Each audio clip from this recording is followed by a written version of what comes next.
Hello everyone, आप सभी का स्वागत है स्टडी डायनेमिक्स में। और आज के वीडियो में हम लोग 20 सितंबर के जो इंपॉर्टेंट करंट अफेयर्स को डिस्कस करने वाले हैं। तो स्टार्ट करते हैं। सबसे पहले जो आपका इंपॉर्टेंट हेडलाइन है वो देखते हैं। ये आपका अगेन प्राइम मिनिस्टर से रिलेटेड है। अभी इनका जो है वो टॉक चल रहा है, कहाँ पे? ग्रीक के साथ चल रहा है। और इसमें आपको कौन कौन सी चीज़ों पे बात किया गया, कमिटमेंट किया गया, strengthen the strategic and partnership for the regional peace and prosperity के बारे में। नेक्स्ट जो हेडलाइन है वो India's call upon the world to strengthen and intensify the eliminate the terrorism. तो जो आपका टेररिज्म है उसको ख़त्म करने के लिए इस पे भी टॉक किया गया है। नेक्स्ट जो आपके बहुत इंपॉर्टेंट है, election commission delist 474 registered unrecognized political parties for failing to contest any election over past 6 year. तो ये बहुत सारे एग्जाम में पूछा जाता है कि जो डी लिस्टिंग का जो पावर है वो किसके पास है। तो इलेक्शन कमीशन ऑफ इंडिया के पास है, या इस सुप्रीम कोर्ट या फिर आप किसी और कॉन्स्टिट्यूशनल बॉडी से, आपको कंफ्यूज नहीं होना। इलेक्शन कमीशन के पास ही पावर है कि किसी भी पार्टी को डी लिस्ट कर सकता है या रिमूव कर सकता है। और ये रिमूव क्यों किया गया? क्योंकि पास्ट 6 साल से इसमें से जो पार्टीज़ हैं, आपको इसमें से कोई भी पार्टी ने कोई इलेक्शन लड़ा ही नहीं है, तो इसलिए उनको डी लिस्ट किया गया। और इवन जो आपको अगर पूछा जाए कि इलेक्शन कमीशन का कौन सा आर्टिकल है जो कि आपका रिलेटेड है कॉन्स्टिट्यूशन में, तो 324 आर्टिकल है। और जो अभी आपके प्रेजेंट जो चीफ इलेक्शन कमिश्नर कौन है? ज्ञानेश कुमार है। नेक्स्ट हेडलाइन है आपका Assamese singer Zubeen Garg dies in scuba diving accident in Singapore. तो ये पर्सनैलिटी न्यूज़ में है, तो आपको एग्जाम में पूछा जा सकता है कि जुबेन गर्ग जो है वो रिसेंटली आपको न्यूज़ में थे और कहाँ से बिलोंग करते हैं, तो एसएमएस सिंगर है ये, ठीक है। नेक्स्ट जो आपका हेडलाइन है वो आपको एशियन क्रिकेट से है, जो कि आपका क्रिकेट टूर्नामेंट कहाँ पे हो रहा है? दुबई में हो रहा है। और इंडिया ने ओमान को डिफीट किया कितने रन से? 21 रन से। ऑलरेडी आप लोगों ने देखा होगा। यहाँ पे हिंदी में भी आपका हेडलाइन है, इसको हिंदी में वीडियो पॉज करके आप देख सकते हो। जो पहला आपका इंपॉर्टेंट न्यूज़ है वो आपका the third round of negotiation for the India New Zealand free trade agreement. तो फ्री ट्रेड एग्रीमेंट जो FTA है वो आपको न्यूजीलैंड के साथ जो है वो टॉक किया जा रहा है। सेंस अगर देखा जाए तो मार्च से ही इन सारे मैटर पे बात हो रहा है, बट अगेन इस पे बात चल रहा है। बट थोड़ा सा हम लोग देख लेते हैं कि जो आपका न्यूजीलैंड है उसका कैपिटल क्या आपका वेलिंगटन है। कौन से कॉन्टिनेंट में लाई करता है? तो ओशिनिया में आपको ये जो कॉन्टिनेंट है उसके अंदर आता है। इसके अलावा ये एक ऐसा कंट्री है जिसका कोई भी लैंड बॉर्डर नहीं है, क्योंकि ये आइलैंड है, ठीक है। तो ये चारों तरफ से ऑल साइड से पानी से घिरा हुआ, तो इसका कोई भी लैंड बॉर्डर नहीं है न्यूजीलैंड का। मैरीटाइम बॉर्डर अगर पूछा जाए तो बहुत दूर आपको ऑस्ट्रेलिया से ये बॉर्डर शेयर करता है। तो मैरीटाइम बॉर्डर आपको याद रखना ऑस्ट्रेलिया के साथ है, बट इसका कोई लैंड बॉर्डर नहीं है। और रिसेंटली न्यूज़ में इंडिया के साथ, क्योंकि ट्रेड एग्रीमेंट की वजह से है, यहाँ पे क्वींस टाउन दिया हुआ है, ठीक है। सो क्योंकि प्लेसेस न्यूज़ करके पूछा जाता है कि क्वींस टाउन कहाँ पे है, कौन सी, या तो ऑस्ट्रेलिया से आप कंफ्यूज हो जाओगे, बट ये न्यूजीलैंड में है। इंडिया के साथ जो है आपका न्यूजीलैंड का डिप्लोमेटिक रिलेशन कब से है? बहुत पुराना है, आपको सिंस 1952 से है जो डिप्लोमेटिक रिलेशन है। किसके साथ? न्यूजीलैंड के साथ। और कौन सा ऐसा कॉमन प्लेटफॉर्म है जो कि इंडिया और न्यूजीलैंड का जहाँ पे है आपका शेयरिंग है? ये कॉमनवेल्थ जो है, इंडिया भी पार्ट है कॉमनवेल्थ का और न्यूजीलैंड भी कॉमनवेल्थ का पार्ट है। इसके अलावा जो है ये न्यूजीलैंड को भी कॉलोनाइज़ किया गया था। इस पर भी आपको जो ब्रिटिशर और बाद में फ्रांस वगैरह रूल किया था। यहाँ पे इसका पार्टिसिपेशन जो है वो एक गैलीपोली कैंपेन है, जो कि आपको याद रखना है कि पूछा जा सकता है कि कौन से कंट्री से एसोसिएटेड आपका गैलीपोली कैंपेन। तो ये आपका न्यूजीलैंड से एसोसिएटेड है, ये 1915 में हुआ था। इसके अलावा जो 2024 का अगर आप डेटा देखोगे तो उसके अकॉर्डिंग जो है आपको कहीं पे आपको 2.5 दिखाता है, कभी कहीं डेटा वेरी करता है। 3.14 बिलियन जो है इंडिया के साथ ट्रेड जो है वो इतना अमाउंट है न्यूजीलैंड के साथ।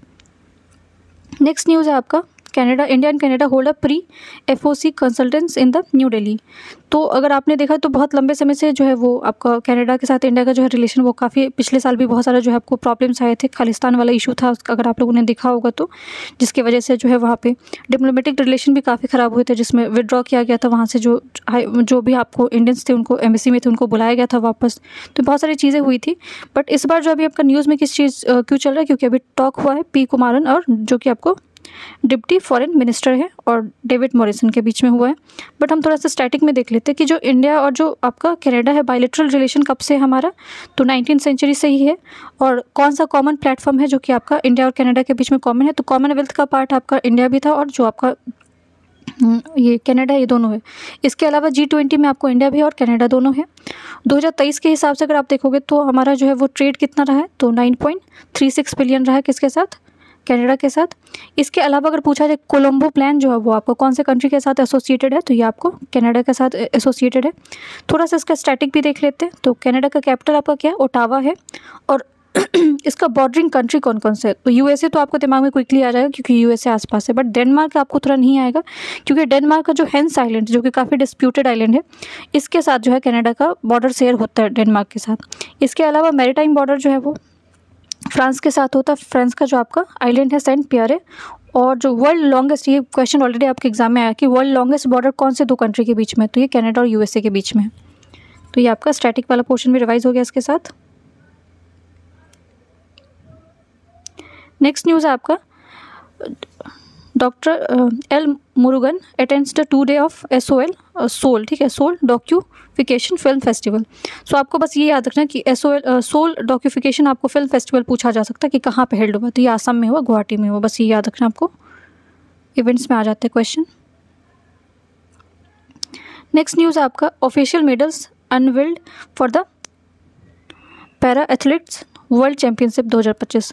तो जो आपका 2025 का पैरा एथलीट चैम्पियनशिप हो रहा है वो अभी स्टार्ट नहीं हुआ आपका, कब से स्टार्ट होने वाला है? 27 सितंबर से लेकर 5 अक्टूबर के बीच में आपको होगा। और ये इसलिए इंपॉर्टेंट बहुत ज़्यादा है क्योंकि आपको याद रखना पड़ेगा कि ये जो आपका पैरा एथलीट वर्ल्ड चैम्पियनशिप है ये आपको इंडिया में ही हेल्ड हो रहा है। और ये कौन सा नंबर का एडिशन रहेगा? तो 12th नंबर का एडिशन है। बहुत सारे एग्जाम में उसका मैस्कट आपको पूछ दिया जाता है, तो विराट जो है इसका मैस्कट है, जो कि आपका क्या एलिफेंट है। थीम आपको भी एग्जाम में पूछा जाता है, तो थीम आपका क्या स्ट्रेंथ है, रेजिलियंस है, ह्यूमन पोटेंशियल पे बात किया जाएगा। सो इसमें 200 के आसपास पार्टिसिपेंट्स भी रहने वाले, तो ये आपको याद रखना। अभी टूर्नामेंट स्टार्ट नहीं हुआ बट स्टार्ट हो जाएगा कब? 27 सितंबर से 5 अक्टूबर के बीच में। 12th एडिशन है, ये याद रखना आपको। नेक्स्ट न्यूज़ आपका, जो प्रेसिडेंट है आपको उन्होंने विजिट किया कहाँ पे? गया में विजिट किया है। और यहाँ पे एक चीज़ मेंशन है जहाँ पे उन्होंने पूजा किया है, कहाँ पे? श्री विष्णुपद टेम्पल में। सो ये विष्णुपद टेम्पल जो है वो आपको उसके बारे में पूछा जा सकता है। तो पहले यही पूछा जाएगा कि टेम्पल आपका है कहाँ पे, तो ये गया में है। गया जो आपको बहुत फेमस है किस चीज़ के लिए? जो आपको गौतम बुद्ध है उनकी जो ज्ञान की प्राप्ति हुई थी वो ये यहीं पर हुई थी। और जो आपको फल्गु रिवर है ये भी आपको कहाँ पे? ये गया में ही है। गया आपको बहुत ज़्यादा अभी रिसेंटली न्यूज़ में और था क्योंकि यहाँ पे पिंडदान जो है वो आपका होता है, ठीक है, जिसमें आपको जो एंसेस्टर्स होते हैं, जो आपको पूर्वज होते हैं, उनको श्रद्धांजलि या होमेज दिया जाता है। इसके अलावा जो गया जी रबर डैम है ये भी आपका गया में ही है। इसके अलावा जो महाबोधि टेम्पल है ये बहुत फेमस है आपका, ये आपका यूनेस्को हेरिटेज साइट है जो कि कहाँ पे? बोध गया में है। थोड़ा सा विष्णुपद टेम्पल के बारे में भी देख लेते हैं। सो ये जो नाम से ही आपको लग रहा है कि विष्णुपद, ठीक है, विष्णु जी का जो उनका जो पैर पड़ा हुआ था, ठीक है, किस पे? गया पे। गयासुर जो था आपका कौन था? डेमन था, राक्षस था। इसकी कहानी आपको जो कि आपको इसी से आपको पिंडदान का जो कॉन्सेप्ट है ये भी एसोसिएटेड है। सो लॉर्ड विष्णु को डेडिकेटेड है विष्णुपद टेम्पल। प्रेजेंट वाला जो विष्णुपद टेम्पल है ये तो पुराना तो बहुत टेम्पल तो बहुत एंशिएंट टाइम का, बट जो अभी वाला जो टेम्पल आपको दिख रहा है वो किसके टाइम कब बना हुआ था? ये तो 1757 में बनाया हुआ था। और किसने बनाया था? तो मराठा क्वीन थी जो कि थी कौन थी? अहिल्या होलकर, उन्होंने बनाया हुआ था। और बहुत सारे एग्जाम में ये पूछा जाता है कि जो आपको कि टेम्पल आप कौन से स्टोन से बनाए, क्या बना, ठीक है, थोड़ा डिटेल पूछ दिया जाता है। सो विष्णुपद टेम्पल आपको किस चीज़ से बना हुआ? ब्लैक ग्रेनाइट स्टोन से बना हुआ है। नेक्स्ट न्यूज़ है आपका, International Monetary Fund managing director Kristalina Georgieva propose appointment of Daniel Kurtz, ठीक है। सो इन्होंने तो आपको ये इसका डायरेक्टर जनरल ही याद रखना, IMF का कौन है? क्रिस्टेलिना जॉर्जिवा, ठीक है। और अभी इसको किनको अपॉइंट किया गया? तो डैनियल को किया गया है कहाँ पे? US ट्रेजरी सेक्रेटरी स्कॉट के बीच में, ठीक है। तो ये फर्स्ट डिप्टी मैनेजिंग डायरेक्टर बन रहे हैं। तो फर्स्ट डैनियल क्या जो आपको फर्स्ट डिप्टी मैनेजिंग डायरेक्टर बन रहे हैं, ये याद रखना आपको।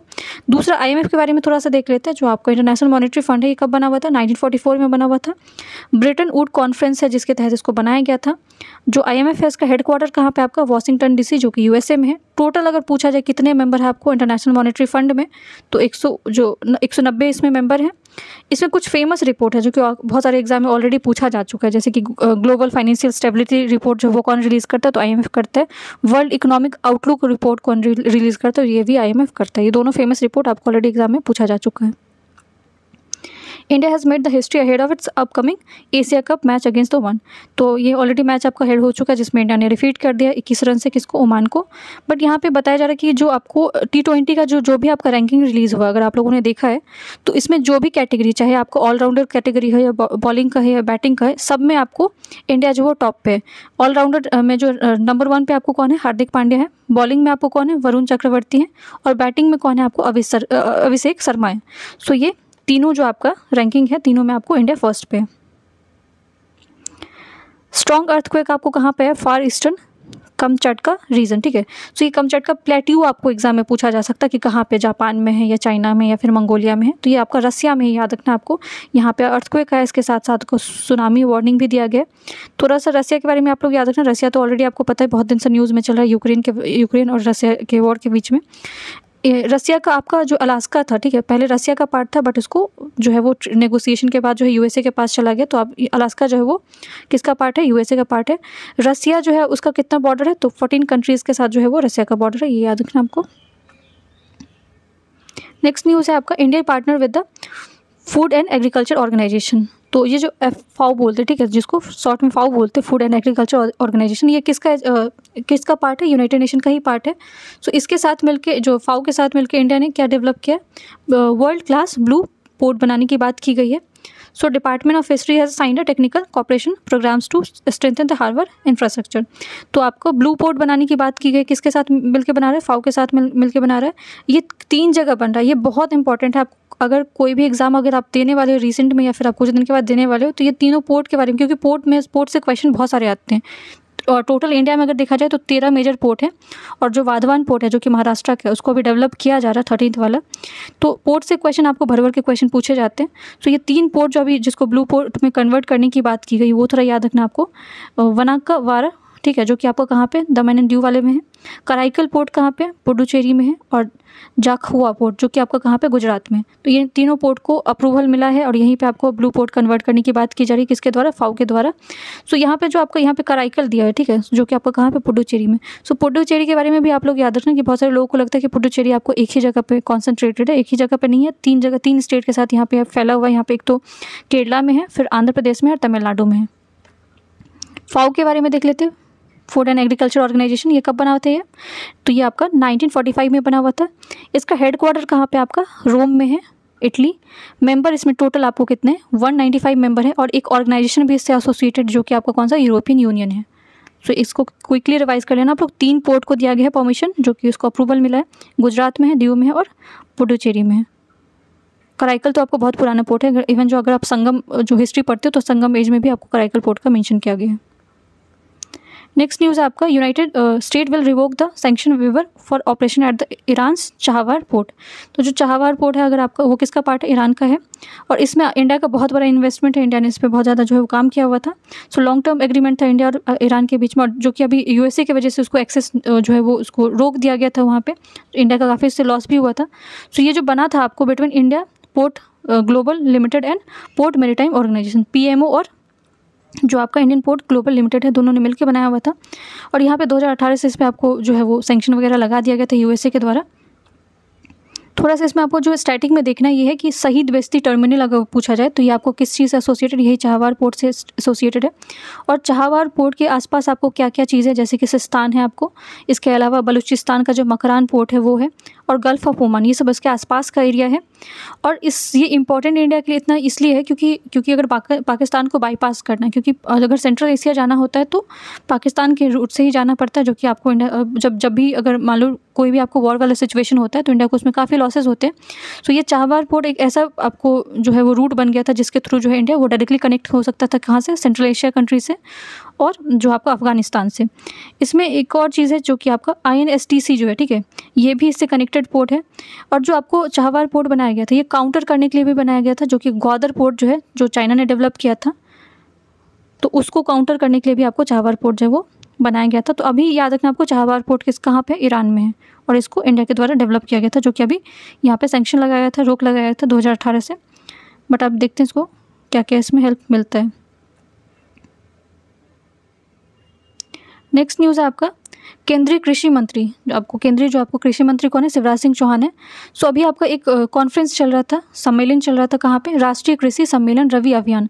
तो पूछा जा सकता है कि रवि अभियान जो कि आपका राष्ट्रीय कृषि सम्मेलन है 2025 कहाँ पे हुआ, तो न्यू दिल्ली में चल रहा था, जिसमें आपको बहुत सारी जो चीज़ें हैं, जैसे कि जब अब यहाँ पे रबी लिखा हुआ, ये आपको याद रखना, 3 क्रॉपिंग सीजन होता है आपका, खरीफ होता है, जयद होता है एंड रावी होता है। खरीफ जो है उसको वो समर भी बोला जाता है, आपको गर्मी के टाइम में उसको क्या किया जाता है, ग्रो किया जाता है, और हार्वेस्टिंग आपको दिवाली के आसपास किया जाता है। रवि क्रॉप जो यहाँ पे मेंशन है वो आपका कब, इसको जो इसमें क्रॉप है वो कब ग्रो किया जाता है, आपको विंटर क्रॉप बोला जाता है, इसको ठंड के टाइम पे ग्रो किया जाता है, और मार्च अप्रैल के आसपास आके इसको क्या किया जाता है, इसकी कटाई की जाती है, हार्वेस्टिंग की जाती है। सो बहुत सारे एग्जाम में आपको इसके एग्जाम्पल पूछ दिए जाते हैं। सो रवि क्रॉप के एग्जाम्पल आप याद रखना, वीट होता है, ठीक है, ठंड के टाइम पे आप देखोगे कि आपको वीट दिखेगा, मस्टर्ड दिखता है, ठीक है, जो सरसों का फूल अगर आप देखोगे तो विंटर के टाइम पे आपको दिखता है। इसके अलावा बार्ले भी इसका एग्जाम्पल होता है। अगर खरीफ क्रॉप का एग्जाम्पल पूछा जाए तो इसमें आपको शुगर कैन होगा, ठीक है। इसके अलावा कॉटन होता है, राइस होता है, ये खरीफ के एग्जाम्पल है। और जो ये आपका कॉन्फ्रेंस चल रहा था, इसका आपका थीम क्या था, ये थीम भी आपको बहुत सारे एग्जाम में पूछे जा रहे हैं आजकल। तो एक राष्ट्र एक कृषि एक टीम, ठीक है, ये इसका थीम था। और ये सम्मेलन जो है इसमें आपको लक्ष्य टारगेट रखा गया कि 362.5 मिलियन टन्स जो है फूड प्रोडक्शन किया जाएगा।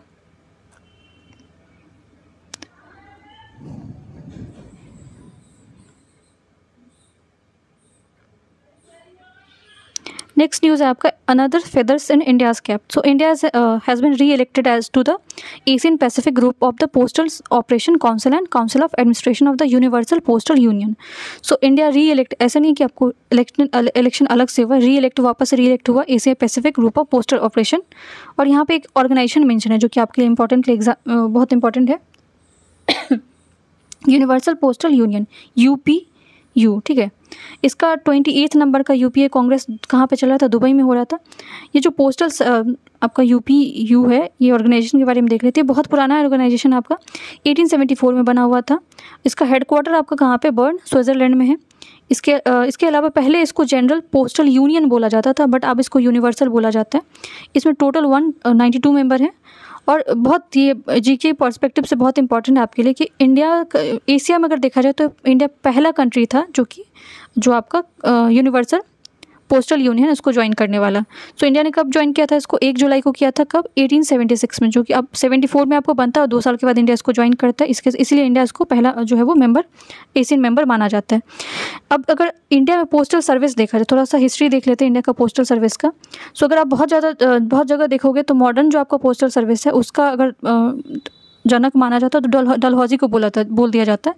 बट क्या आपको 1854 या 53 में आपको पोस्टल सर्विस इंडिया में इंट्रोड्यूस हुआ था? नहीं। अगर आप थोड़ा हिस्ट्री में जाओगे तो आपको पता चलेगा कि ईस्ट इंडिया कंपनी जो है during the time of Warren Hasting, तो वॉरेन हेस्टिंग के टाइम पे जो है वो पोस्टल सर्विस को स्टार्ट किया गया था 1764 में। और पहला कहाँ पे इसको इंट्रोड्यूस किया गया था, तो बॉम्बे में किया गया था। तो बहुत जगह आपको फादर, क्योंकि पहला बार इंट्रोड्यूस तो आपको 1764 में हो रहा है, और ये टाइम किस पीरियड किसका है आपका, वॉरेन हेस्टिंग का था। तो इसीलिए वॉरेन हेस्टिंग का इसका जनक माना जाता है ईस्ट इंडिया कंपनी के टाइम पे, ठीक है।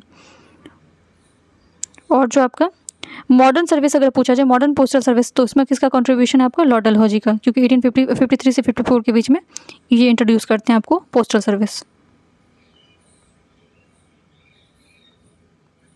ये एडिशन भी याद रखना आप लोग कि 28 नंबर का जो आपको यूनिवर्सल पोस्टल सर्विस का कांग्रेस का कहाँ पे होल्ड हुआ, दुबई में हुआ, और इसमें इंडिया वापस से रीइलेक्ट हुआ है। तो ये आपका आज का न्यूज़ था। आई होप आप लोग को वीडियो पसंद आए। वीडियो पसंद आए तो वीडियो को लाइक कर सकते हैं, चैनल को subscribe. Thank you so much.